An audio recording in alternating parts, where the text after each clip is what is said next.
Bienvenue dans Le Rendez-vous, le dirigeant à mission, le podcast de Circuit Culture, présenté par sa rédactrice en chef, Stéphanie Beau. Ce podcast met en avant le portrait d'un dirigeant du monde de la distribution agricole. À travers ce podcast, vous allez découvrir Paul Bideau. Après quelques expériences à l'étranger, où il a appris le dépassement de soi, il est désormais co-gérant de la holding ICIPA.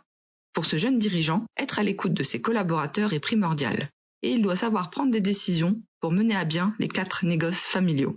Il nous explique son parcours et ses challenges, mais il nous parle également de plein d'autres choses, comme sa morning routine ou bien encore quelle est la personne qui l'inspire. Je vous laisse l'écouter. Est-ce que vous pouvez vous présenter en quelques mots ?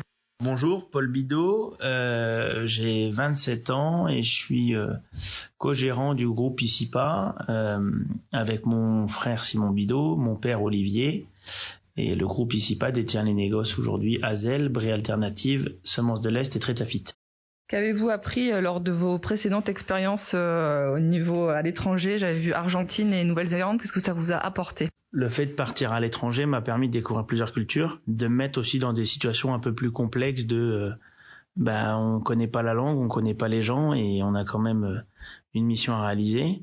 Donc je suis allé en Argentine, donc tout en espagnol, et en Nouvelle-Zélande, tout en anglais, avec des cultures différentes, des manières de faire différentes. Et c'est clairement une mise en situation pour essayer de se débrouiller et d'être autonome sur des sujets et des territoires qu'on maîtrise un peu moins. Donc clairement dépassement de soi, et puis aussi beaucoup de découvertes de l'autre, et puis se rendre compte qu'on a quand même un peu de chance d'être français, de vivre en France. Quel est votre rôle au sein de la holding ICIPA ? Jusqu'à présent, depuis mon arrivée donc en 2021, je me suis particulièrement occupé de Brie Alternative à peu près 3-4 jours semaine, et j'avais 1 ou 2 jours sur un peu les autres structures. On s'oriente de plus en plus sur une cogérance de l'ensemble des sociétés. L'idée à terme est que je m'occupe des appros, c'est-à-dire de l'ensemble de la chaîne des appros, de l'achat à la vente client, en lien avec chaque responsable commercial de chaque société et le responsable du commerce dans le groupe qui s'appelle Jérôme Perron. À 25 ans, vous êtes devenu directeur général de Brie Alternative. Est-ce que ça a été facile de prendre ce poste à cet âge ? Facile, oui et non. Rien n'est jamais facile dans la vie. J'ai la chance d'être tombé sur des collaborateurs ouverts à ce changement. L'ancien directeur Michel, quand j'ai repris, avait 68 ans, donc il y avait un gros gap. Ils ont maintenant été ouverts et prêts à ce changement-là. Après, étant donné que la décision de reprendre Brie Alternative a été faite en lien avec mon frère et mon père, mais aussi moi, quand vous acceptez une mission ainsi, on se pose pas la question de facile ou pas. On le fait parce qu'on a voulu le faire et on va au bout des choses. Comment vous accompagnez les agriculteurs à de nouvelles opportunités par rapport à des nouvelles cultures ? Alors, on a mis en place depuis les semis de printemps 2022 des filières, donc on travaille 8 ou 9 filières. L'idée c'est quoi ? L'idée c'est de rentrer dans ce schéma de diversification voulu par le ministère, de rentrer dans ces fameux éco-régimes dont on a souvent entendu parler. Comment on les accompagne ? On leur propose donc de l'approvisionnement en semences de ces variétés et espèces filières. On les accompagne sur le plan technique, rotation des cultures, fertilisation, préparation du lit de semences, etc. Et aussi on les accompagne enfin dans la valorisation de ces productions pour trouver les débouchés de ces nouvelles filières et donc augmenter leurs revenus et proposer des hectares plus rémunérateurs que ce qu'on sait faire aujourd'hui. Quels sont vos objectifs et pour quelle nouvelle culture ? Depuis le printemps 2022, on a mis différentes cultures en place. Pour les plus représentatives, donc on fait du lin semence dans le Malesherbois, c'est-à-dire nord Loiret. L'idée c'est quoi ? C'est de produire des semences de lin fibre, ce même lin fibre qui est implanté dans nos Hauts-de-France pour faire du textile. On fait aussi des pois potagers pour faire de la semence de pois pour les potagers, du pois marbré à destination souvent de l'oisellerie. On fait également du kia bio. Alors l'intérêt du kia bio, c'est un micro-marché, c'est clairement développer la graine de kia qui a le vent en poupe et sur le marché du bio. Donc c'est vraiment un micro-marché qu'on a trouvé et qu'on a mis en place. On fait aujourd'hui 500 hectares sur ces filières. Il y a encore 2-3 autres dossiers comme du sarrasin pour la meunerie ou des blés améliorants, etc. L'objectif est de monter à 1500-2000 hectares sous 3-4 ans pour proposer un maximum d'agriculteurs de bénéficier de cette diversification. Comment appréhendez-vous les défis environnementaux, notamment la réduction des phytos qui est si chère au grand public et la transition agroécologique? On est aujourd'hui dans ce travail de réduction des phytos. Il faut savoir que donc sur le groupe, on a 2 fermes pilotes étamines. Ce sont des fermes expérimentales sur lesquelles on mène énormément d'essais et beaucoup d'essais sont menés dans l'objectif de réduire les phytos. On a travaillé le dossier, je pense, depuis 20 ans. Si vous prenez les chiffres de NODU, c'est le nombre de doses unitaires pulvérisées par hectare, ceux-ci sont en baisse, à ne pas confondre avec les chiffres qu'on voit souvent d'augmentation du tonnage de produits phytos. Il faut savoir que quand on voit ces augmentations de tonnage, cela comprend des produits de biocontrôle. Un produit de biocontrôle, c'est une substance naturelle qu'on applique sur les plantes à la place d'un produit de synthèse pour maîtriser les différents ravageurs.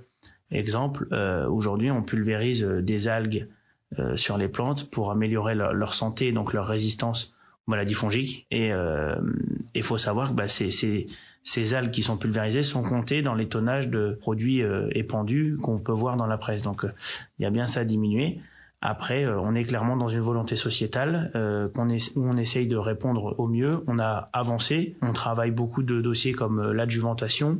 L'adjuvantation, c'est un mot un peu barbare pour dire en fait on prépare la pulvérisation avec des produits qui vont corriger l'eau entre autres, améliorer l'aspect de la goutte pour augmenter l'efficacité donc de la pulvérisation et diminuer la quantité de produits de protection des plantes qu'on va mettre. Donc c'est clairement des dossiers qu'on travaille, qu'on va continuer de travailler. On a la volonté de continuer à s'inscrire dans cette diminution des produits phytosanitaires en améliorant la santé de nos plantes et l'utilisation de produits naturels. On fait des essais tous les ans et on continuera de les faire. Et dans 10 ans, où vous voyez-vous?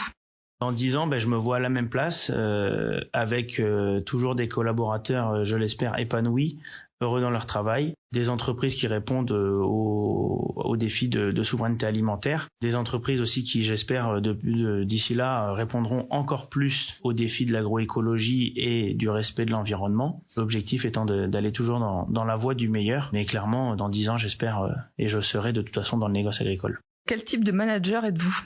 Je ne sais pas si j'ai un type spécial. Je suis un jeune manager, ça on peut le dire, parce que j'ai aujourd'hui 26 ans. J'essaye d'être le manager le plus juste, c'est-à-dire que quand je prends une décision, je me mets en face de cette décision et je me dis est-ce que je l'accepterai et si je l'accepte pas, comment je l'accepterai. Ça c'est la première chose.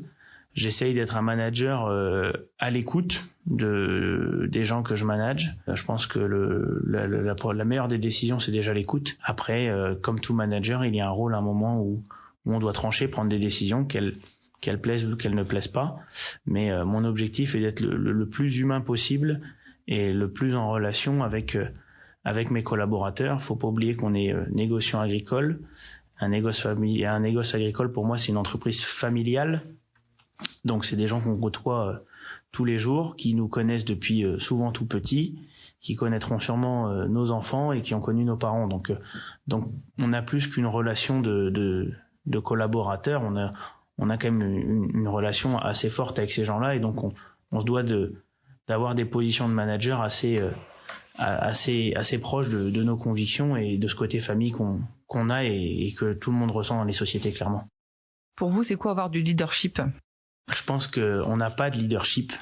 Être leader ou avoir du leadership, c'est réussir à exprimer le meilleur de chacun, à obtenir la meilleure version de chaque personne. Et donc aujourd'hui, obtenir la meilleure version de chaque personne, c'est clairement à la personne. Certains vont avoir besoin d'être boostés, certains vont avoir besoin d'être écoutés, certains vont avoir besoin d'aide, certains d'accompagnement.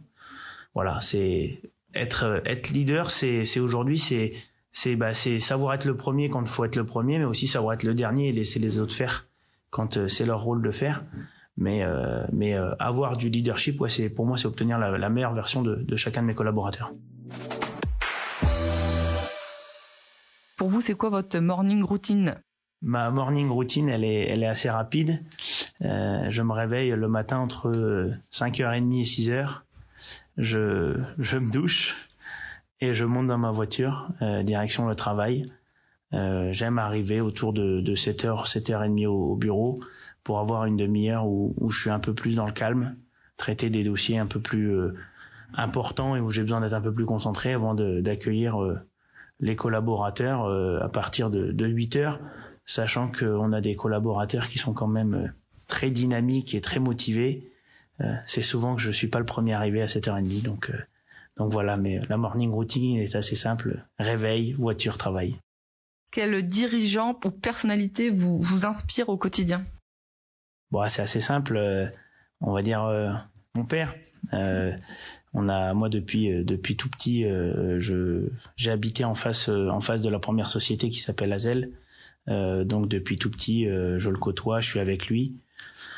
C'est clairement un exemple. Il a démarré à balayer dans des silos. Il a racheté une société en 2000 qui faisait 3 millions de chiffre d'affaires. Aujourd'hui, on a un groupe qui pèse 3 millions d'euros d'appro, qui fait 120 000 tonnes de collecte. Donc je pense qu'aujourd'hui, le meilleur modèle, c'est lui.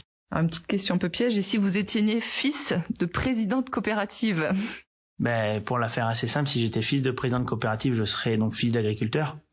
Donc si j'étais fils d'agriculteur, j'aurais à coup sûr travaillé dans l'agriculture comme je le fais aujourd'hui. Après, est-ce que je me serais orienté vers la voie de l'agriculture en tant qu'agriculteur ou en tant que distributeur, c'est assez dur à répondre. Mais aujourd'hui, je suis fils de négociant agricole et ça me va très bien comme ça. C'est quoi votre coup de gueule du moment ? Je vais pas faire un coup de gueule, je vais faire un coup de cœur. Je trouve que le Covid a remis beaucoup de choses au centre du débat sur le local. J'ai la chance d'avoir voyagé, j'ai vu le bio de l'étranger, ce qu'il était, ce qui n'est pas forcément les normes que nous on attend pour le bio en France.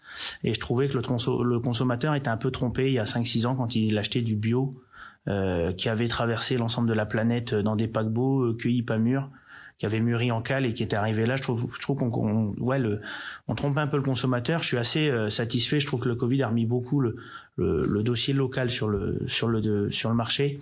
Et clairement aujourd'hui, le local, on retourne à ce que certains veulent, l'agriculture vivrière, c'est-à-dire qu'on va faire vivre des petits maraîchers, des choses comme ça. Je trouve que c'est vachement important, pour les communautés rurales dans lesquelles on vit, et deux, c'est super valorisant pour le maraîcher du coin qui sert ses voisins et qui travaille clairement dans son tissu économique local. Donc plus qu'un coup de gueule, je trouve ça un coup de cœur, c'est oui au local et faisons travailler nos tissus économiques locaux, quel que soit le domaine et pas que l'agriculture. Alors plutôt maroilles ou brie de Meaux ? C'est pas facile. Je vais dire maroilles quand même. C'est un peu plus de terroir que le brie de Meaux. Plutôt patate ou pâte ? Plutôt pâte. Plutôt vin ou bière ? Ah non, vin. Plutôt Game of Thrones ou la Casa del Papel ? Game of Thrones. Plutôt foot ou rugby ? Rugby, on est sponsor du club de rugby Lan et on a mon frère, mon père et moi, tous les trois fait un peu de rugby, chacun à son niveau, mais donc plutôt rugby, ouais. Plutôt sport individuel ou sport collectif ? Sport collectif, même si le sport individuel permet l'humilité. Alors plutôt bon chanteur ou chanteur sous la douche ? Très mauvais chanteur, mais chante beaucoup même au bureau. Plutôt Stromae ou Orelsan ? Plutôt Orelsan. Plutôt soirée foot rugby ou plutôt soirée pantoufle ? Plutôt soirée foot rugby, ouais. Alors le jeu du portrait chinois, si vous étiez un plat, lequel seriez-vous et pourquoi ? Si j'étais un plat, je dirais que je serais un bœuf bourguignon. Parce qu'on a toutes nos racines en Bourgogne. Tous mes grands-parents sont bourguignons, mes parents sont bourguignons. Et c'est un plat que j'affectionne parce que c'est un plat simple, économique, super bon et super convivial. C'est la fin de ce podcast, Le Dirigeant à Mission. Merci de l'avoir suivi. Je vous donne rendez-vous pour un nouvel épisode. C'était le podcast de Circuit Culture. Pour en savoir plus, retrouvez l'article en lien avec cette interview sur circuit-culture.com. Si cet épisode vous a plu, n'hésitez pas à le partager sur vos réseaux sociaux. Et pour tout savoir sur le monde de la distribution agricole, abonnez-vous à Circuit Culture. À bientôt pour un nouveau podcast.